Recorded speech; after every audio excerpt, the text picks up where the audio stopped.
Olá! Mais uma vez fiquei um tempão sem gravar e agora me inspirei a gravar um vídeo para vocês falando sobre memórias, um novo paradigma, enfim, algumas questões aqui para reflexão.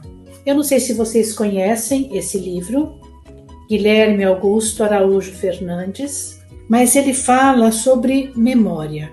Então, o Guilherme Augusto é um menino que mora ao lado de um asilo. E ele tem uma conexão muito grande com uma das pessoas que mora nesse asilo, que é a senhora Antônia Maria Diniz Cordeiro. Quer dizer, um nome tão grande quanto o dele, Guilherme Augusto Araújo Fernandes. E aí ele ouve um dia os pais comentando que a dona Antônia estava perdendo a memória. E aí ele, preocupado, queria saber como ajudá-lo. Aí ele foi conversando com cada pessoa ali do asilo, perguntando o que é memória. E aí cada um foi dizendo uma coisa, que é uma coisa quente, que é uma coisa antiga, que é uma coisa que vale ouro, que faz chorar. E então ele resolveu coletar objetos dele que levava a esse tipo de lembrança, né? De quente, de antigo, que valia ouro. Ele foi juntando numa cesta e levou então para a dona Antônia, para que ela recuperasse a memória. E aí ela foi pegando cada objeto que ele levou e ela foi recuperando a memória, né? Cada objeto trazia uma lembrança, uma parte da história dela. Então, por que eu resolvi trazer esse livro, né, do Guilherme Augusto? O que é a memória para vocês? O que elas trazem para você? Para mim, né, muitas coisas, né? Às vezes coisas quentinhas, por exemplo, né? Uma cena assim que me emociona muito é quando eu deitava no colo da minha mãe e ela fazia carinho na minha cabeça. Isso já não é criança não, já adulta, eu adorava fazer isso. Sentia aquela mão no meu cabelo fazendo carinho, então aqui no corpo, isso era quentinho, isso é antigo, isso é valioso, são coisas muito boas que a gente lembra. Eu usei essa estratégia também para conversar com professores, que eu já gravei um vídeo contando um pouco isso. Eu estou retomando, na verdade, um pouco dessa história, desse trabalho que eu fiz em vários momentos com os educadores, para retomar aqui, repetir sem repetir, como a minha professora de ginástica funcional traz. A gente olhar para a mesma coisa várias e várias vezes, e cada vez que eu olho eu tenho um aprendizado diferente, uma lembrança diferente, um recado diferente. E dessa vez eu trouxe aqui para vocês essa frase: a sua história de vida conta o seu processo de aprendizagem. Então, nas histórias de vida dos educadores, né, que eles foram trazendo para mim, aqui o livro do Guilherme Augusto, né, Araújo Fernandes, do Menfox e a Júlia Vivas, né, que eu trouxe para vocês, partiram dessas reflexões, né? Quais são os principais marcos de sua vida com sua família? Quais marcos você destacaria do seu cotidiano escolar, do seu processo de educação? Que valores predominam nas suas escolhas? Quais as pessoas significativas para você? Nesse vídeo eu vou ficar apenas nessas duas questões aqui. Quais são os principais marcos de sua vida com sua família e quais marcos você destacaria do seu cotidiano escolar e do seu processo de educação? Então, aqui em relação às famílias, o que eles trouxeram, né? Diferentes arranjos familiares. Aqui nós já podemos perceber um conflito. Por quê? Ainda na sociedade, na escola, busca uma família perfeita, um arranjo ideal, um arranjo perfeito. Não existe família ideal, não existe arranjo perfeito. Não existe nada perfeito, nós somos imperfeitos, nós estamos sempre em construção, sempre em evolução, sempre em movimento. Acho que a primeira questão aqui é olhar para isso e perceber, tem famílias que os pais, que os avós criam os seus netos, mães que acabam sendo arrimo da família, ficam sozinhas e criam seus filhos. Aqui a família dita, vamos dizer assim, perfeita, né? Pai, mãe, filhos. Famílias onde tem muita violência, tanto violência física quanto violência psicológica. Então tudo isso aqui nós vamos encontrar no espaço escolar. Essa escola, né? Como é que ela trabalha com isso ou não trabalha com isso. Então, pensando aqui no livro do Guilherme Augusto Araújo Fernandes, o que nós podemos aprender, né, com isso? Então, as memórias que esses professores trouxeram, algumas memórias são de alegria, de felicidade, da lembrança da família. Para outras, foi muita dor, né? As memórias bem dolorosas em relação à questão familiar. Se eu disse anteriormente, a sua história de vida conta seu processo de aprendizagem, quanto que esse processo de aprendizado, tanto de felicidade quanto de tristeza, de dor, que essas pessoas passaram, né, pelas suas histórias, impacta de como eu aprendo. Eu aprendo com alegria, pela alegria, eu aprendo pela dor. Como é que eu aprendo? Então, o educador, ele mesmo perceber como é que ele aprendeu e continua aprendendo ao longo da sua história. Pela dor, pelo sofrimento, pela alegria, pela amorosidade, como é a sua relação com a família, quais são as suas questões, será que ele está repetindo histórias e memórias familiares, felizes ou dolorosas?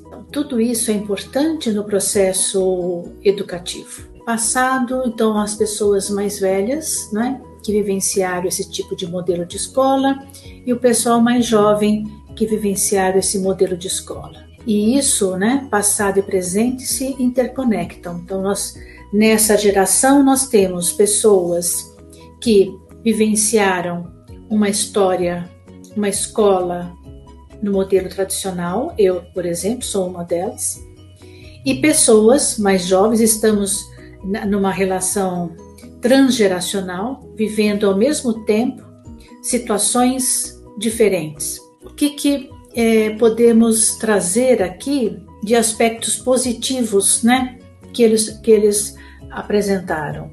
Memórias boas, né? Bons momentos, contato com a natureza, animais. Em relação ao ensino fundamental e médio, amigos e turma do fundão, autonomia, e a universidade, um período bom. E trouxeram também aspectos negativos. Choro, estão aqui trazendo o quê?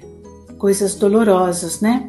Sem acolhimento, busca pela família, vergonha, bullying. No ensino fundamental e médio, bullying, competição, muitas escolas, quer dizer, a pessoa vai trocando, né, por causa de mudanças, muitas escolas, dificuldades de relacionamento, isolamento, cimento, dureza do espaço, autoritarismo, violência, e universidade, dificuldade em decidir qual o caminho. Então, acho que é legal a gente trazer também, olhar um pouco mais de perto, né, essas escolas.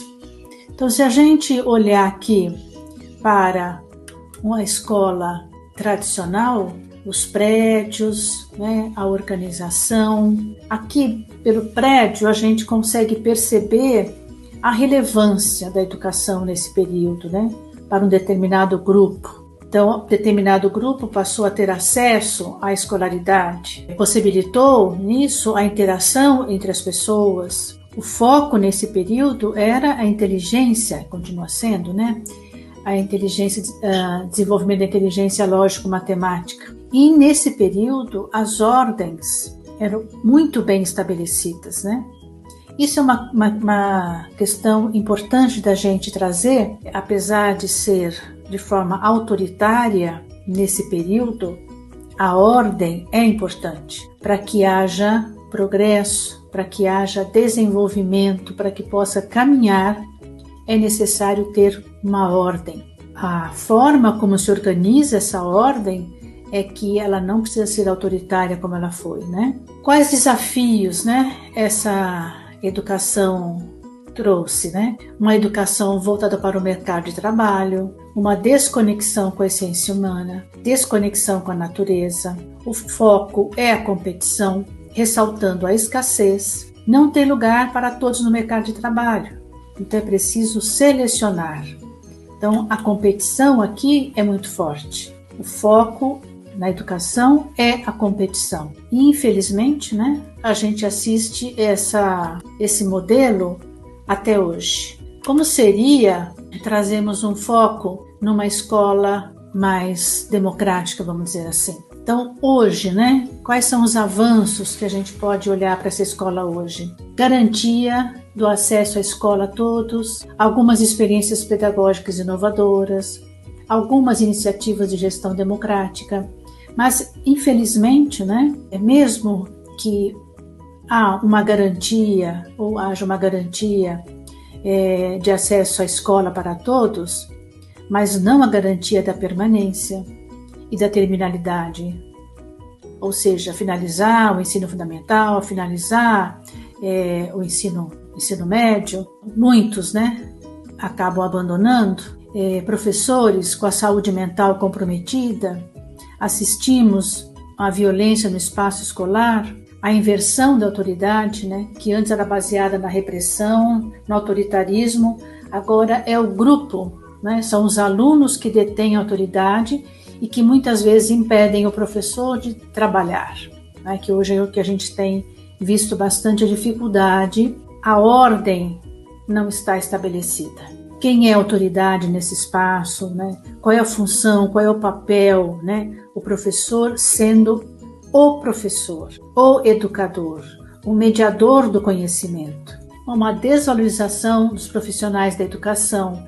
Então, se a gente olhar, né, a contradição, se a gente olhar esses prédios aqui, a contradição desse espaço escolar em regiões periféricas do Brasil, ou regiões periféricas nas cidades, né, do Brasil, a gente vai perceber o recurso, o quanto que esse recurso é desigual, o quanto que em alguns lugares os municípios conseguem, pelo menos fisicamente, no espaço físico, ter uma educação, um espaço pensado para atender as crianças, jovens e adolescentes, e em outros locais uma situação bastante precária. E essa foto aqui, apesar de ser precária, nós podemos encontrar muitas outras escolas em situações muito mais precárias do que essa. Então isso leva a uma desigualdade de oportunidades também do acesso à educação, né, para chegar nessa escola, transporte, né, para chegar nessas escolas. Nós assistimos também, ao longo desses últimos anos, os alunos que são repetentes, que não conseguem tirar boas notas, eles simplesmente são excluídos, remanejados para a educação de jovens e adultos. Isso também é um processo extremamente cruel.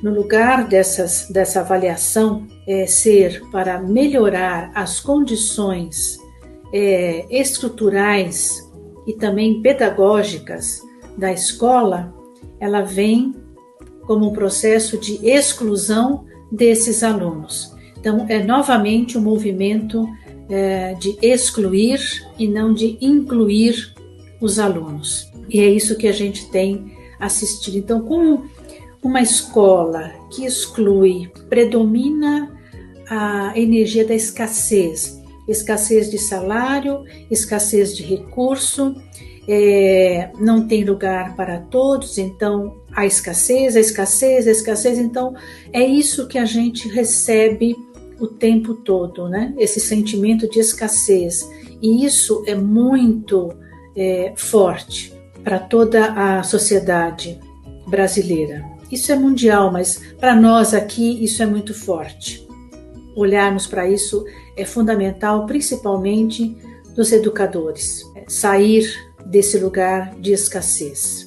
Então eu fiz uma caminhada, né, uma reflexão para deixar, vamos dizer assim, um possível caminho para que a gente possa ir mudando esse paradigma em relação a paradigma na educação, na verdade, né? Como é que a gente sai de um cenário, né, de um modelo de educação conteudista, voltada para o mercado de trabalho, para a competição e dependência emocional, para uma educação voltada para autoconhecimento, para o respeito, para a autonomia, trabalho colaborativo e expansão da consciência. Aqui eu trouxe apenas algumas teorias, né, e princípios. Tem muito mais do que isso, é necessário muito mais do que isso. Então, a pedagogia sistêmica, trabalhamos a inteligência transgeracional. Aqui os autores Angélica Olvera,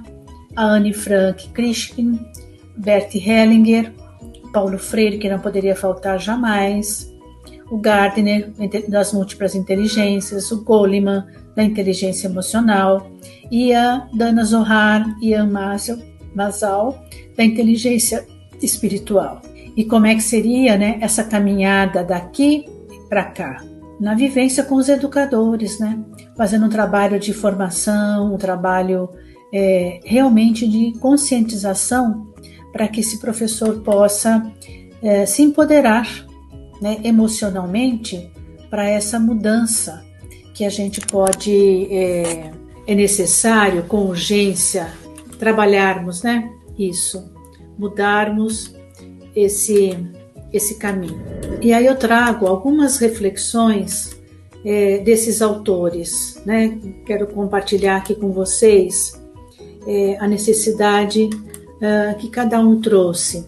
Eu trouxe aqui como se fosse uma linha de pipa.